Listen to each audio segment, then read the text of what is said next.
Hola a todos, soy la doctora Fabiola Campos Salazar. En esta oportunidad les hablaré acerca de la ruptura prematura de membranas. Es una patología importante. Este tema tiene el objetivo de poder aprender a diagnosticar cuando estamos ante una ruptura prematura de membranas y tomar la conducta adecuada. Bueno, empezamos. ¿Qué es la ruptura prematura de membranas? Pues no es más que una solución de continuidad en la membrana coriomniótica, exactamente en el corium o en el amnios, antes de que inicie el trabajo de parto. Se habla de que es una hora antes del inicio del trabajo de parto. Deben conocer qué es el periodo de latencia, pues no es más que el tiempo que transcurre desde la ruptura de membranas hasta el parto, y se habla de un periodo de latencia prolongado cuando es más o igual a 24 horas. Algunos términos que son importantes que conozcan. ¿Qué es la ruptura prematura de membranas a término? Pues es aquella que se presenta luego de las 37 semanas. Se habla de una RPM pretérmino antes de las 37 semanas, exactamente desde las 22 semanas hasta las 36.6 semanas. Eso es muy importante, porque ¿qué pasa si a las 16 semanas tiene una ruptura de membranas? No sería un RPM, sería un aborto inevitable. Cuando hablamos de una ruptura precoz de membranas, cuando ocurre durante el trabajo de parto. Ruptura oportuna de membranas se habla cuando está en el periodo expulsivo. Como vimos, el periodo de latencia es el tiempo entre la ruptura prematura y el parto. Es importante que tengan conocimiento de estos términos. ¿Cuál es la incidencia de la ruptura prematura de membranas? Pues tiene una incidencia del 10%.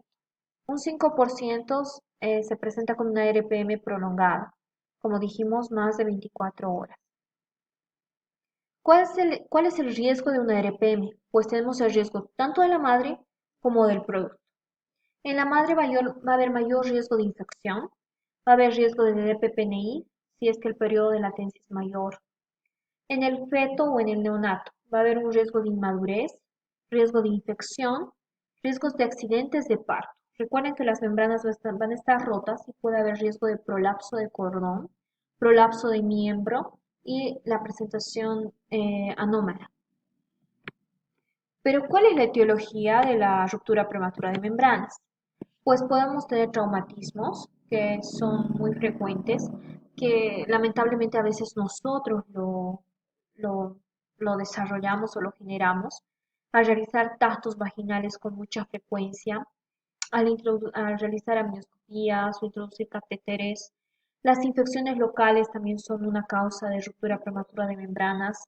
Puede ser la presencia de tricomoniasis, de estreptococo de grupo B, la clamidia, la gardnerella, Mycoplasma hominis, que van a debilitar lo que son las membranas coriomnióticas, produciendo una ruptura con mayor facilidad.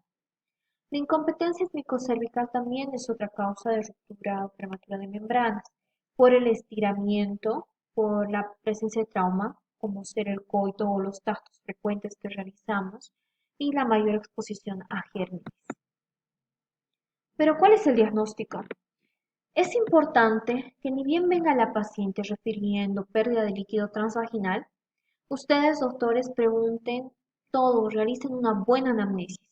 Preguntar muy bien qué hora ha perdido el líquido amniótico, qué fecha, cuánta era la cantidad, cuál es la cantidad de líquido que ha perdido, el color, el olor, son datos muy importantes, porque de acuerdo a eso vamos a sospechar de una coriomnionitis o la presencia de alguna infección, o si es que esta paciente tiene más de 24 horas o más de 6 horas, posiblemente iniciar algún antibiótico. Luego de realizar una buena anamnesis es importante realizar un buen examen físico. Debemos realizar una medición de la altura uterina, ver si está menor a la que hemos medido anteriormente, pues recuerden que esta paciente ha perdido líquido, entonces la altura uterina va a estar menor. Podemos realizar la maniobra de Tarnier, que consiste en la presión del fondo uterino con evidencia de pérdida de líquido amniótico en genitales. Se va a realizar un examen genital externo, se coloca a la paciente en posición de litotomía, se observa la calidad del líquido amniótico, se va a ver qué color es, si es blanco, grumoso, si es claro, si es meconiado, si tiene tal vez sangre. Se tiene que valorar el olor del líquido amniótico, que característicamente es un olor a hipoclorito de sodio o a semen. Se debe realizar un examen especular para poder evidenciar si es que hay pérdida franca del líquido amniótico. Se introduce el espéculo, se pide a la paciente que haga algún esfuerzo, la maniobra de Valsalva, para ver si existe pérdida franca. Muy bien. Existen también otras pruebas que podemos realizar para poder confirmar la pérdida de líquido amniótico. Entre estas tenemos la prueba del pH o la nitracina, que tiene un 90% de exactitud, consiste en el cambio de color del papel de nitracina. Recordad que la vagina es ácida con un pH de 4.5 a 5.5, en cambio el líquido amniótico tiene un pH alcalino de 7 a 7.5. Entonces, ¿en qué consiste esta prueba? Se debe introducir el papel de nitracina en el fondo de la vagina, como se observa en la imagen. Si se tiñe de amarillo, entonces las membranas están intactas. Se tiene un pH que es ácido. Pero si se va a teñir de azul marino o azul oscuro, el pH es alcalino y se sospecha de una ruptura prematura de membranas. Pero esta prueba no es 100% fidedigna, pues pueden existir falsos negativos y falsos positivos que debemos tomar en cuenta.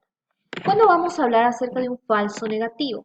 Pues cuando exista poca cantidad de líquido amniótico, cuando exista aumento de acidez de la vagina por alguna infección o hayan transcurrido ya más de 4 horas de la ruptura. Falsos positivos cuando exista presencia de sustancias alcalinas, como ser sangre, semen, moco, orina o la presencia de jabones o antisépticos.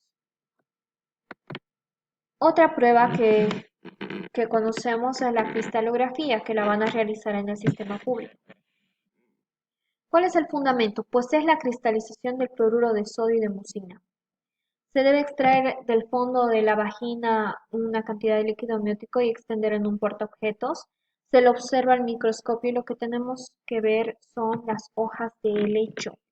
Es lo característico de la cristalografía. Bueno, si vemos hojas de helecho sospechamos de una ruptura prematura de membranas, pero al igual que la anterior prueba, existen falsos negativos y falsos positivos. Falso negativo cuando existen sustancias que van a dificultar la visualización, como sea la sangre, el meconio, la secreción vaginal o que hayan transcurrido más de 4 horas. Falsos positivos porque existen presencia de sustancias que también van a cristalizar como la mucina o el cloruro de sodio. Entre estas tenemos la orina, el moco cervical o el uso de antisépticos. Entonces, en la imagen, como podemos observar, tenemos lo característico que son las hojas de helecho que siempre les van a hacer recuerdo a la cristalografía que nos ayuda como método diagnóstico para valorar si existe ruptura prematura de membranas. La tinción de glóbulos o en glóbulos lipídicos o de células, esta es una prueba que también se realiza. Consiste en que las células y glóbulos lipídicos van a teñir de naranja mediante la aplicación de sulfato de azul de Nilo. Estas células se presentan a partir de las 32 semanas porque es la descamación fetal. Existen de igual manera falsos negativos y falsos positivos. Falsos negativos, como ser al tener poca cantidad de estas células, un embarazo menor de 32 semanas. Y falsos positivos cuando exista contaminación con lípidos o glándulas sebáceas. La presencia de fosfatidilglicerol también es una prueba que se puede realizar. Es un laboratorio más especializado que busca esta proteína en las secreciones pulmonares. Generalmente va a ser un falso negativo cuando vamos a estar ante un pulmón inmaduro porque no va a existir esta sustancia que nos ayuda a valorar la madurez pulmonar.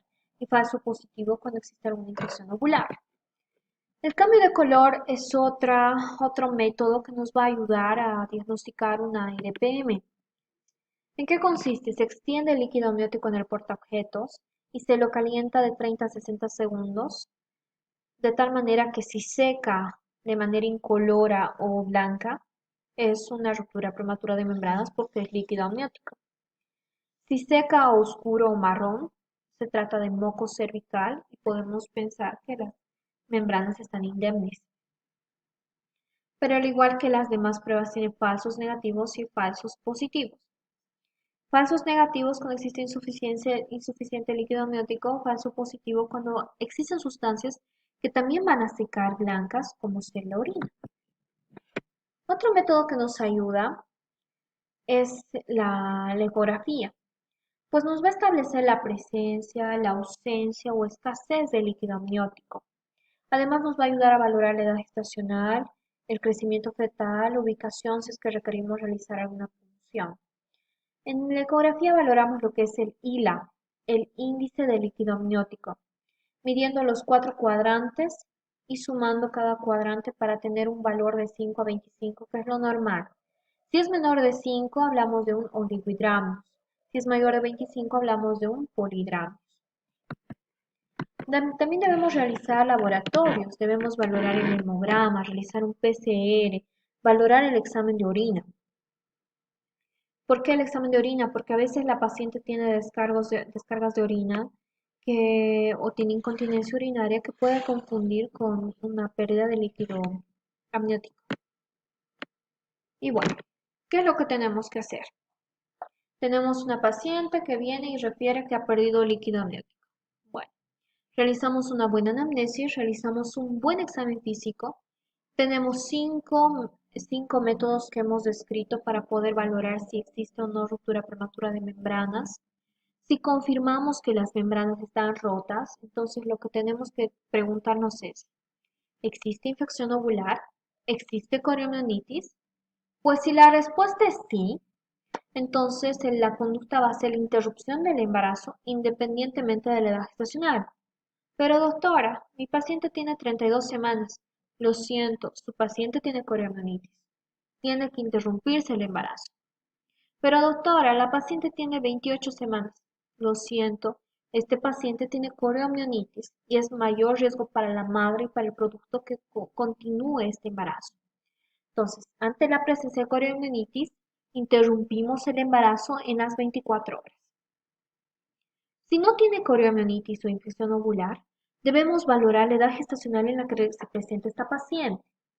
Si es menor de 26 semanas, debemos discutir el caso y hablar con la paciente si quiere continuar o no con el embarazo, pues existen algunas secuelas o complicaciones que puede presentar este bebé si continúa, como una secuencia Potter, una hipoplasia pulmonar.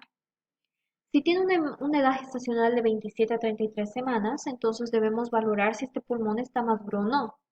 Si no está maduro, podemos madurar el pulmón. Para eso tenemos la betametazono, que se administra 12 miligramos intramuscular cada día por 2 días, hasta que el pulmón esté maduro y valorar una conducta expectante. Claro que se va a realizar laboratorios cada 48 horas para poder determinar si mi paciente está o no está haciendo alguna infección ovular, presentando alguna infección ovular. Si mi paciente tiene más de 34 semanas, entonces podemos esperar que se desencadene espontáneamente el trabajo de parto. Si es que no es así, podemos inducir. Si la inducción fracasa, podemos terminar en una cesárea. Bueno, ¿cuál es la conclusión de este tema? La pérdida de líquido amniótico en el embarazo no es normal. No es normal que su paciente pierda líquido amniótico, como hemos visto. Puede llevar a varias complicaciones para la mamá como para el producto. Y debemos valorar siempre si existe la presencia de coriomionitis o no, realizando los laboratorios pertinentes e interrumpiendo el embarazo de acuerdo a la clínica de mi paciente y a los laboratorios que tenga. Espero que les haya servido el tema. Cualquier duda, por favor, en los comentarios. Les agradezco mucho. Que tengan un muy buen día. Gracias.